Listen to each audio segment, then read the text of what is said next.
Vous souhaitez en savoir plus sur les exanthèmes et les érythrodermies de l'enfant et l'adulte? Alors bienvenue à Dermato-IST où nous allons à travers cette vidéo en connaître davantage sur ces symptômes et les diagnostics qui en découlent. Tout d'abord, flashez ce QR code et réalisez les questions pré-test. Vous pourrez les faire à nouveau à la suite du cours et regarder les bonnes réponses. Bonjour, je suis Antoine Bertolotti, enseignant en dermatologie à l'UFR Santé de l'île de la Réunion et je vous propose aujourd'hui de traiter la deuxième partie du cours sur les exanthèmes et érythrodermies de l'adulte et de l'enfant. À la date d'enregistrement de cette vidéo, je ne déclare pas de lien d'intérêt majeur avec l'industrie pharmaceutique et je tiens à remercier les étudiants qui m'ont aidé à réaliser ce cours et tout particulièrement Audrey Filion et Camille Espagnon. Si c'est la première fois que vous regardez une de ces vidéos, je tiens à préciser quelques points d'avertissement. Ce cours est destiné aux étudiants en médecine de la 2e à la 6e année. Certaines notions présentées ici sont volontairement simplifiées pour répondre aux objectifs pédagogiques de ces étudiants. Ce cours est un complément visuel et sonore issu du livre Dermatologie du CEDEF, édité chez Elsevier Masson. Il n'est pas exhaustif et ne fait pas foi pour les examens. Enfin, certaines images peuvent être amenées à choquer le grand public. Nous avons vu dans la première partie du cours les exanthèmes morbilliformes et les exanthèmes roséoliformes. Nous allons maintenant voir les exanthèmes scarlatiniformes, les exanthèmes vésiculo-pustuleux, l'érythrodermie, mais également quelques rappels en termes d'urgence médicale. L'exanthème scarlatiniforme. Donc la description, c'est une plaque nappe diffuse érythémateuse, rouge vive ou violacée, sans intervalle de peau saine, contrairement à ce que l'on a vu dans les exanthèmes morbilliformes et roséoliformes. Il existe également un renforcement au niveau des plis et à la palpation, vous pourriez percevoir un léger granité sur la peau. L'évolution peut se faire par une desquamation terminale en large bandeau, et donc principalement au niveau des extrémités, donc des mains et des pieds. La première maladie concernée par cet exanthème scarlatiniforme, c'est la scarlatine. Donc, c'est une maladie liée à une bactérie, le Streptococcus pyogenes, et qui va libérer une toxine érythrogène. La transmission, c'est une transmission gouttelette, c'est-à-dire que si vous portez un masque chirurgical, vous pourrez vous en protéger. Elle concerne principalement des enfants de 5 à 10 ans et on la retrouve principalement dans le cadre d'épidémies, surtout en hiver. La description, donc, ce sont des vastes nappes rouges vives sans intervalle de peau saine, avec un aspect granité au toucher et souvent associé à un prurite. En termes de localisation, l'érythème est diffus sur tout l'épiderme, avec une atteinte plus marquée des plis axillaires et inguinaux, comme vous pouvez le voir sur ce schéma. Il existe un respect des paumes et plantes et régions péribuccales, comme on peut le voir également sur le visage de cet enfant dessiné. L'atteinte des muqueuses est possible avec une glossite exfoliatrice avec une langue saburale, puis dépapillée, que l'on va appeler langue framboisée. Et puis, il y a également une atteinte des muqueuses, à savoir une angine, pour lequel vous pourrez faire un streptotest, un test de diagnostic rapide pour identifier le streptocoque de catégorie A. L'état général est normalement bon, mais parfois quelques enfants peuvent avoir un delta altéré. L'évolution, c'est une incubation en 3 à 5 jours avec une phase d'invasion dans les 24 premières heures avec une fièvre élevée et des symptômes généraux, puis une phase éruptive sur 6 jours avec une éruption qui va régresser sous la forme d'une desquamation en doigts de gants. Les symptômes associés, c'est une fièvre élevée avec des frissons, une angine érythématopultacée, donc avec un streptotest positif, une dysphagie, une glossite, des adénopathies cervicales, des douleurs abdominales ou encore des vomissements. Le diagnostic, comme je vous le disais, pourra être confirmé à l'aide du streptotest et généralement, il est clinique. Le traitement, c'est de l'amoxicilline pendant 6 jours et éventuellement des traitements symptomatiques comme des antipyrétiques ou des antalgiques. Mais à tout prix, évitez les ALNS, les anti-inflammatoires non stéroïdiens. Les risques et complications de la scarlatine sont un abcès périamidalien, des glomérulonéphrites aigus ou encore le rhumatisme articulaire aigu qui sont des complications en lien avec le streptocoque. En termes de prévention, il est recommandé une éviction des collectivités 48 heures après le début de l'antibiothérapie. Et il peut être donné une antibioprophylaxie orale chez les sujets à risque d'infection invasive, tels que les personnes de plus de 65 ans, les personnes ayant une toxicomanie intraveineuse, ou encore des gens qui ont des pathologies chroniques ou une corticothérapie au long cours. En termes cliniques, on pourra donc voir cet exanthème scarlatiniforme, c'est-à-dire sans espace de peau saine, avec un renforcement possible au niveau des zones de pli. Il existe également cette description d'un granité au toucher et on imagine bien si on devait poser notre main sur cette peau, sentir ce relief avec ces mini-grains présents sur la peau. Et puis, il existe également, à la fin de l'infection, une desquamation secondaire assez caractéristique au niveau des mains et des pieds. Enfin, l'autre élément à bien avoir en tête lors d'une scarlatine, c'est d'ouvrir la bouche et de découvrir cette langue que l'on dit framboisée. En un coup d'œil clinique, la scarlatine, c'est quoi? Eh bien, c'est une angine érythématopultacée associée à une langue saburale, donc avec un enduit blanchâtre dessus, mais aussi une langue framboisée. On peut également constater des lignes de Pastia qui sont une confluence linéaire de pétéchis au niveau des plis, donc avec ce renforcement visible au niveau des plis de la rougeur, mais aussi une desquamation en doigt de gant, donc des desquamations larges qui vont apparaître à la fin de la teinte de la scarlatine au niveau des mains et des pieds. La deuxième grande maladie à connaître en termes d'exanthème scarlatiniforme, c'est la maladie de Kawasaki. Son origine est inconnue, mais il s'agit d'une vascularite des moyens vaisseaux, donc on n'est plus du tout dans une maladie infectieuse. Elle va concerner des enfants de moins de 5 ans et c'est plus fréquent dans les populations asiatiques, mais semble plus grave dans les populations afro-caribéennes. En termes de description, il va y avoir différentes formes d'exanthème, scarlatiniforme, mais également maculopapuleux. On va également noter des œdèmes fermes et douloureux du dos des mains. Et il peut y avoir une atteinte donc, des extrémités, paumes et plantes, des membres, mais aussi du tronc. Sur le visage, il va surtout y avoir une atteinte des muqueuses avec une conjonctivite bulbaire bilatérale non suppurative, une glossite, une kéylite ou encore une pharyngite. L'état général va être altéré avec une irritabilité importante.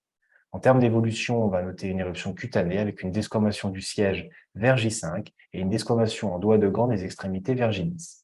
Les critères diagnostiques sont une fièvre de plus de 38,5 degrés pendant plus de 5 jours. Et 4 critères parmi les 5 suivants doivent être associés, soit un exanthème évocateur et ou une atteinte des extrémités de type érythème, œdème ou desquamation, et ou une conjonctivite bilatérale, et ou une atteinte oropharyngée à type de kéylite, glossite, pharyngite, et ou des adénopathies cervicales de plus de 1,5 cm. Parfois, ces critères ne sont pas tous contemporains et certaines formes peuvent être incomplètes.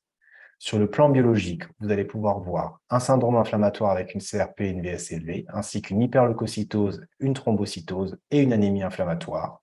On va également constater une hypoalbuminémie, une cytolyse hépatique modérée, une leucocyturie aseptique et une méningite aseptique. Le diagnostic, il est clinique, mais certains examens complémentaires sont réalisés pour confirmer les éléments que l'on a vus sur le plan biologique, mais également s'assurer qu'il n'y ait pas de risque de complications. Et ces complications peuvent être une dilatation et un anévrisme coronaire, un Kawasaki shock, c'est-à-dire une myocardite avec une atteinte multiviscérale et un syndrome d'activation macrophagique. Il peut y avoir également une myocardite, une péricardite, des vomissements, douleurs abdominales, hépatite, ictère, hydrocholécyste. Il peut y avoir également une méningite aseptique, encéphalite, convulsions, troubles de la conscience, des arthralgies, arthrite, uvéite, rétinite ou encore des nodules et infiltrats pulmonaires avec une atteinte pleurale. Le traitement consiste en une hospitalisation avec l'administration d'une immunoglobulinothérapie IV à 2 grammes par kilo, associée à de l'aspirine à dose anti-inflammatoire puis anti-agrégante pendant 6 à 8 semaines. La surveillance cardiologique est primordiale et elle se fait par échographie transthoracique. Voilà quelques photos de la maladie Kawasaki. On peut voir un exanthème scarlatiniforme avec des espaces très largement confluents et puis un exanthème plus morbidiforme sur cette photo, donc avec des espaces de peau saine. Voilà d'autres photos avec un exanthème scarlatiniforme sur une peau métisse. On va voir cet aspect un petit peu granité sur l'ensemble de la zone érythémateuse. Et sur cet aspect-là d'exanthème morbidiforme, vous voyez ces plaques rouges, plus ou moins papuleuses à certains endroits du corps, mais encore une fois avec un espace de peau saine. La maladie de Kawasaki en un coup d'œil clinique, donc c'est une fièvre à plus de 38,5 degrés pendant 5 jours, associée à 4 des 5 critères suivants. Une atteinte oropharyngée, donc ça peut être une pharyngite, une kéylite ou encore une langue framboisée. C'est également une conjonctivite, une adénopathie cervicale, des atteintes des extrémités ou encore un exanthème. On a vu que la maladie de Kawasaki pouvait s'exprimer à travers différentes formes d'exanthème, scarlatiniforme certes, mais pas que, ça peut être également morbidiforme, et donc c'est un érythème avec un œdème, puis des squamations au niveau des extrémités, comme on a pu le voir sur les différentes photos précédemment, une atteinte des muqueuses, comme on peut le voir sur cette photo au niveau de la langue, mais aussi une desquamation débutant au niveau du siège, vers J5, comme on peut le voir sur ces deux photos. La maladie de Kawasaki, c'est une urgence thérapeutique avec un risque d'anévrisme coronaire. Donc attention, attention, attention. Au moindre doute, il faut demander un avis. Il faut ne pas hésiter à hospitaliser l'enfant et à réaliser des examens complémentaires pour pouvoir faire le point sur cet éventuel diagnostic. La troisième grande maladie à savoir évoquer devant un exanthème scarlatiniforme, c'est l'épidermolyse staphylococcique, qui va concerner le staphylocoque aureus, qui va sécréter une toxine exfoliante et qui va concerner les nourrissons immunodéprimés. C'est un érythème en nappe, diffus sur tout l'épiderme avec une atteinte plus marquée des plis et régions périorificielles. Il n'y a généralement pas d'énanthème, l'état général est altéré, l'évolution commence par une infection initiale au niveau cutané ou ORL, avec une éruption diffuse évoluant en 24 heures vers des décollements bulleux en lambeaux. Le décollement bulleux va généralement débuter au niveau des plis, et vous voyez ici sur cette photo qu'il y a effectivement ce décollement qui apparaît au niveau du cou. Les symptômes associés sont une fièvre et vomissement et diarrhée. La particularité, c'est que vous allez avoir un signe de Nikolsky positif. Donc, devant tout érythème, touchez l'érythème pour confirmer qu'il s'agit bien d'un érythème et pas d'un purpura. Et venez exercer une légère pression pour voir si vous avez un décollement qui apparaît, si vous avez un signe de Nikolsky qui apparaît comme ici. Le diagnostic, il est clinique et vous pourrez le confirmer à l'aide d'un prélèvement bactériologique avec mise en évidence du Staphylococcus aureus. Le traitement, c'est une hospitalisation avec une introduction d'amoxicilline plus acide clavulanique. Si vous mettez que de l'amoxicilline, vous ne couvrirez pas votre Staphylococcus aureus. Et donc, c'est un traitement qui va durer au moins 10 jours avec une réhydratation intraveineuse qui est proposée, une prise en charge souvent en réanimation qui peut être proposée initialement, puis après en soins conventionnels. Les risques, c'est un trouble de régulation thermique en lien avec le décollement de la peau, et donc des troubles hydroélectrolytiques et une déshydratation. Voilà une autre photo clinique d'une épidermolyse staphylococcique où vous pouvez voir de larges érosions en lien avec ce décollement bulleux qui apparaît de manière spontanée ou en lien avec la friction ou avec la pression exercée sur la peau. Il s'agit du signe de Nikolsky qui est dit alors positif. En bref, les exanthèmes scarlatiniformes sont érythémateux en nappe sans intervalle de peau saine. Les principaux diagnostics et traitements envisagés sont la scarlatine avec un traitement par amoxicilline pour prévenir du rhumatisme aigu articulaire ou encore de la glomérulonéphrite à streptocoque. La maladie de Kawasaki pour lequel il va falloir introduire de manière urgente des immunoglobulines intraveineuses ainsi que de l'aspirine en prévention des anévrismes coronaires. Et l'épidermolyse staphylococcique pour lequel vous allez introduire de l'amoxicilline associée à de l'acide clavulanique et une réhydratation en lien avec les troubles hydroélectrolytiques qui vont apparaître en lien avec cette érosion diffuse, ce décollement diffus. Chez l'adulte, on peut également avoir des exanthèmes scarlatiniformes. Les principaux diagnostics à évoquer sont les origines médicamenteuses de type toxidermie, avec syndrome de Steven-Johnson, Lyell, entre autres, ou encore Bress, mais également le VIH et la syphilis. Il est important de reconnaître la scarlatine avec un exanthème granuleux associé à une angine et évoluant vers une desquamation sur toutes les extrémités. La maladie de Kawasaki, vous la reconnaîtrez à travers cette fièvre de plus de 5 jours associée à un énanthème et un exanthème évoluant vers une desquamation, sans oublier l'œdème que vous pouvez avoir en distalité. Et l'épidermolyse staphylococcique, ce sera cet érythème en nappe qui va évoluer vers un décollement bulleux et pour lequel vous aurez un signe de Nikolsky positif. Juste un petit peu d'histoire sur les exanthèmes de l'enfance et pourquoi vous avez pu voir au cours de toute cette description différents noms associés à première, deuxième, troisième maladie. Eh bien, tout simplement parce que, de manière historique, la première maladie décrite a été la rougeole, puis après la scarlatine, la rubéole. La quatrième maladie est une entité clinique démentie et qui portait le nom de maladie de Duc-Filatov, mais on ne rentrera pas dans les détails dans ce cours. La cinquième maladie, c'est le mégalérythème en lien avec le parvovirus B19. Et la sixième maladie, c'est la roséole avec l'HHV6 ou l'HHV7. Les exanthèmes vésiculo-pustuleux maintenant. La principale maladie vésiculeuse à avoir bien en tête, c'est la varicelle. Alors, elle fait l'objet d'un cours dédié sur le VZV. On va revoir quelques éléments principaux ici. Donc, la varicelle est liée à un virus de la famille des herpès qu'on appelle le VZV et qui va être transmis à la fois de manière air, donc c'est-à-dire que si vous voulez vous en protéger, il vous faut cette fois-ci un masque FFP2 et pas un masque chirurgical, mais également par contact, c'est-à-dire les sérosités qui sont contenues dans les vésicules vont à ce moment-là vous transmettre possiblement le VZV, ce virus. Il concerne principalement des enfants d'âge préscolaire et scolaire et il évolue généralement de manière épidémique, surtout au moment du printemps, avec une contagiosité 2 jours avant l'éruption et jusqu'au stade croûteux, c'est-à-dire environ 1 semaine après le début de l'éruption. La description, c'est un exanthème vésiculeux très prurigineux avec des lésions d'âge différents et ça, c'est vraiment le mot-clé principal que vous pourrez identifier sur les photos ou voir dans vos énoncés de cas cliniques. La localisation, elle est donc diffuse sur tout l'épiderme avec des atteintes des muqueuses et des érosions buccales possibles. L'état général est souvent conservé L'évolution, c'est une incubation de 2 semaines avec une phase d'invasion sur les 2 premiers jours où il va y avoir principalement de la fièvre, puis une phase éruptive qui va durer en général 8 jours avec de la fièvre et des vésicules qui vont apparaître par poussées successives évoluant vers des croûtes. La progression est céphalocodale, elle commence au niveau du cuir chevelu et elle descend progressivement. L'immunité est durable, c'est-à-dire qu'on ne fait pas de deuxième varicelle. Les symptômes associés, ce sont de la fièvre modérée et des micropolyadénopathies. Le diagnostic, il est clinique, hein, vous n'avez pas besoin de faire de sérologie VZV systématiquement devant un enfant qui présente une varicelle.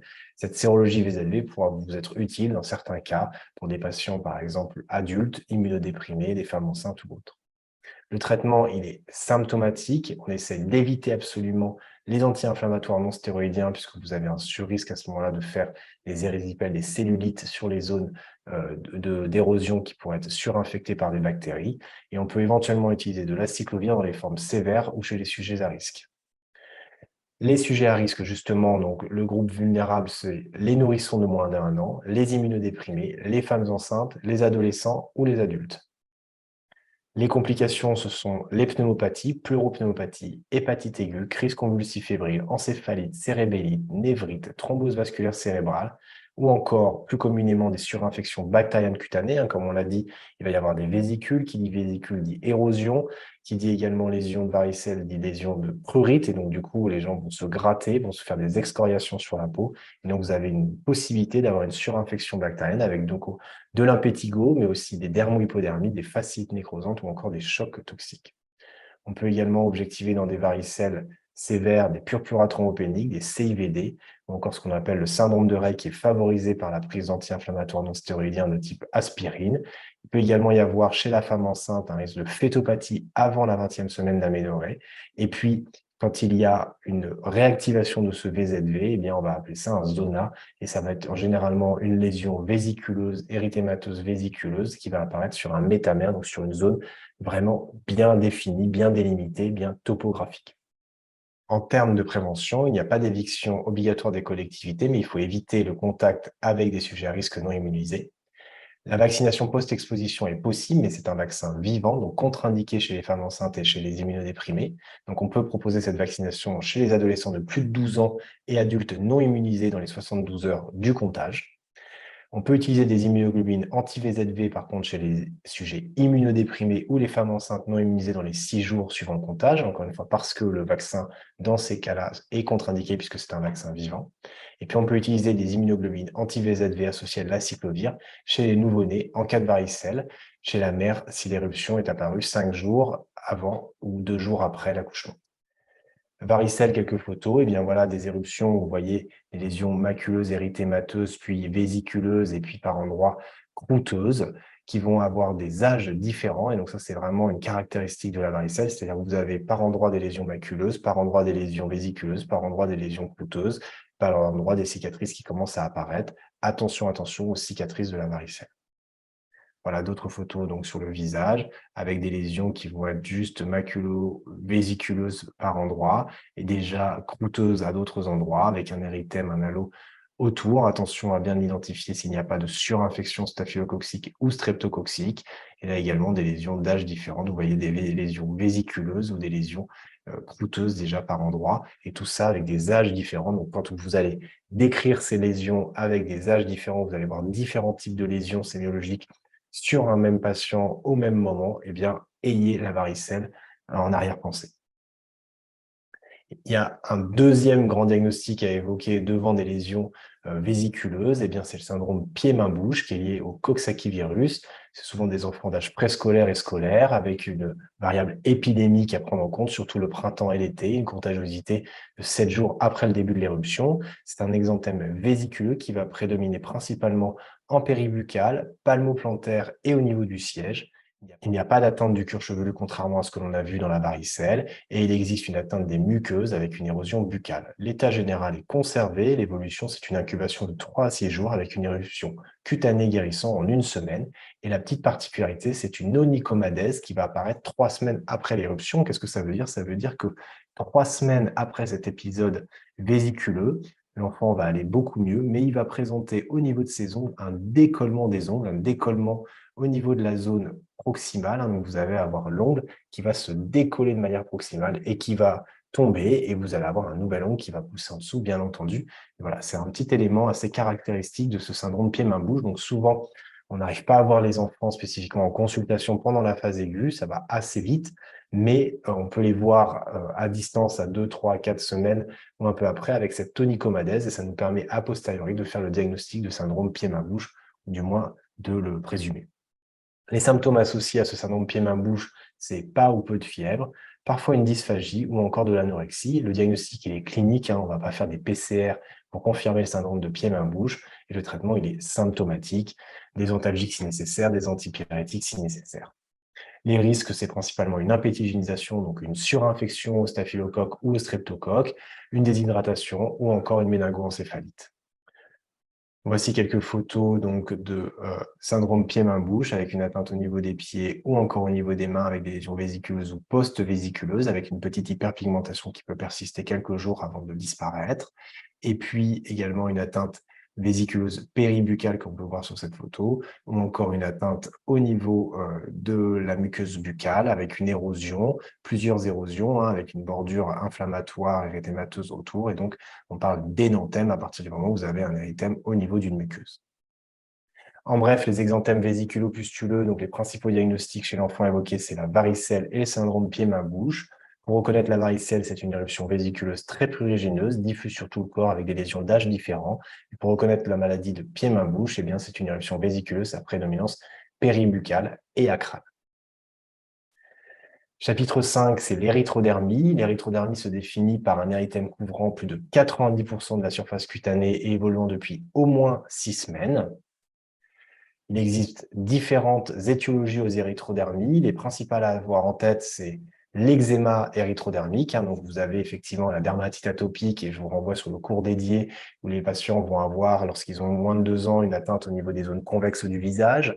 Quand ils vont avoir plus de 2 ans, ils vont avoir une atteinte surtout à la face antérieure des plis, au niveau du cou, derrière les genoux. Et puis, on peut avoir des formes érythrodermiques où effectivement, les gens vont avoir cet érythème très diffus sur près de 90% de la surface corporelle. Souvent, ça apparaît plutôt chez des sujets un peu plus âgés, adultes et un peu plus âgés, et donc devez savoir évoquer l'eczéma érythrodermique. Ça peut être également un psoriasis. Hein. Psoriasis, c'est qui est communément décrit comme une plaque, une papule ou des plaques érythémateuses et squameuses, généralement bien délimitées, qu'on va avoir plutôt à la phase d'extension des coudes ou à la phase d'extension des genoux. Eh bien, vous pouvez avoir aussi une forme grave, une forme sévère qui est très étendue, qui est érythrodermique, qui va toucher 90% de la surface corporelle, comme on peut le voir sur cette photo. La gale, qui est une maladie infectieuse, hein, avec un parasite, peut être également érythrodermique dans une forme hyperkératosique, que vous voyez sur cette photo, effectivement, une hyperkératose diffuse des membres, mais également du tronc, et qui est en lien avec une gale très, très profuse.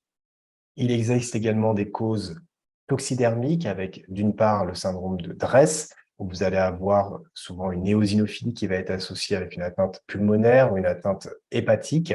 On peut également avoir le syndrome de Lyell, hein, qui est caractérisé par un décollement de plus de 30% de la surface corporelle. Et puis, on peut également avoir une érythrodermie dans le cadre d'un lymphome cutané, ici un syndrome de Sézary. Il existe d'autres causes d'érythrodermie, comme des causes infectieuses, avec entre autres le VIH. L'érythrodermie, c'est une urgence médicale avec des mesures importantes à prendre, prise en charge en milieu spécialisé, rechercher une étiologie sous-jacente, protéger le patient contre les pertes thermiques et également dépister et traiter de manière rapide les complications. Ces complications, eh bien, ça peut être des troubles hydroélectrolytiques avec de la déshydratation, des carences protéiques et en certains oligoéléments, des troubles de la thermorégulation, mais aussi des complications infectieuses, bactériennes ou virales, des complications du décubitus prolongé avec les escarres, la dénutrition ou encore les thromboses veineuses profondes, et puis aussi la décompensation de certaines maladies chroniques que le patient peut avoir, comme un diabète, des problèmes cardiovasculaires, hémodynamiques, pulmonaires, rénaux, et puis aussi les complications liées au traitement de l'étiologie elle-même. Enfin, les risques associés aux exanthèmes. Les risques à identifier, c'est reconnaître un purpura, donc appliquer une vitropression pour distinguer un érythème d'un purpura, Savoir reconnaître et traiter rapidement les exanthèmes scarlatiniformes, hein. On a vu le Kawasaki, on a vu l'infection avec le staphylocoque aureus et son épidermolyse. On a vu également la scarlatine. Savoir évoquer chez l'adulte le VIH, la syphilis ou encore une toxidermie, donc une origine médicamenteuse. Savoir également évoquer les exanthèmes et les risques fétaux maternels, donc savoir est-ce que la femme est enceinte ou non, et savoir reconnaître l'érythrodermie comme une urgence médicale. Un petit mot sur le purpura fébrile. N'oubliez pas, n'oubliez pas, n'oubliez pas, tout enfant qui a de la fièvre, vous devez l'examiner de la tête aux pieds, vous assurer qu'il n'y a pas une seule lésion de purpura. Et jusqu'à preuve du contraire, un purpura chez un enfant qui est fébrile, c'est une méningococcémie, c'est un risque de purpura fulminance avec un risque donc de purpura extensif et nécrotique et des défaillances hémodynamiques. Ça nécessite une prise en charge thérapeutique urgente et immédiate.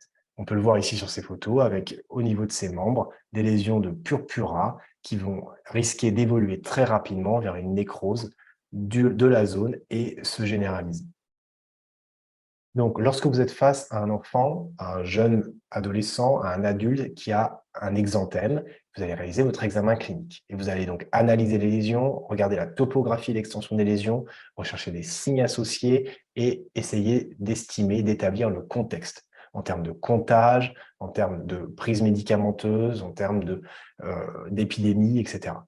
S'il y a effectivement des éléments d'orientation vers une réanimation urgence hospitalière ou traitement urgent, c'est parce que vous allez avoir identifié soit purpura et signes hémodynamiques et signes neurologiques et que vous allez vous orienter vers un purpura méningococcémique, un purpura fulminans. Si vous avez identifié un érythème douloureux sans peau saine, vous allez probablement vous orienter vers une scarlatine. Si vous avez identifié une fièvre de plus de 5 jours, un syndrome inflammatoire, une altération de l'état général, une chélite, alors c'est que vous êtes probablement face à un syndrome de Kawasaki, donc une vascularite des moyens vaisseaux.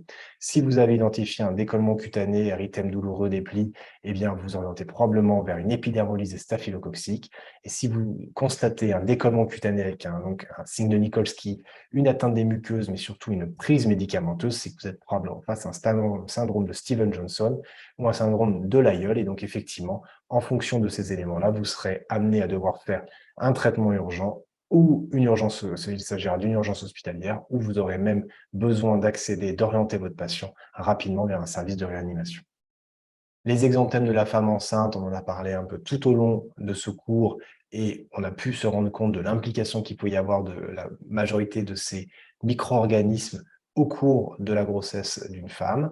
Et donc, on a effectivement un risque fœtal qui va être associé au parvovirus B19 avec un risque d'anasarque fœtoplacentaire au deuxième trimestre, mais aussi avec la rubéole, avec la possibilité d'une mort fœtale ou de malformation.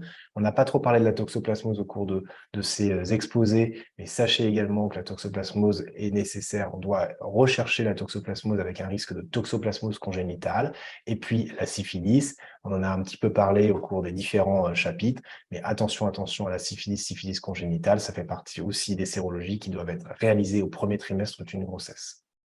Pour conclure, les exanthèmes se regroupent selon leur sémiologie, avec donc les exanthèmes morbilliformes, les exanthèmes roséoliformes, les exanthèmes scarlatiniformes ou encore les exanthèmes vésiculopustuleux que l'on peut rajouter dans ces différentes catégories. L'érythrodermie, c'est une urgence médicale avec différentes étiologies à évoquer qu'il va falloir identifier et prendre en charge correctement. Et puis reconnaître les risques spécifiques à certaines éruptions avec les éruptions de type purpura fébrile. Attention également aux exanthèmes scarlatiniformes et attention aux risques fétaux maternels. Voilà, ce cours est terminé. Merci pour votre attention. J'espère qu'il vous a plu. N'oubliez pas de réaliser les questions post-test et de retrouver les bonnes réponses. Si vous avez des questions, vous pouvez me les laisser en commentaire de cette vidéo ou m'écrire à dermato.ist@gmail.com. J'essaierai d'y répondre ou de réaliser du contenu vidéo supplémentaire. À très vite sur Dermato IST.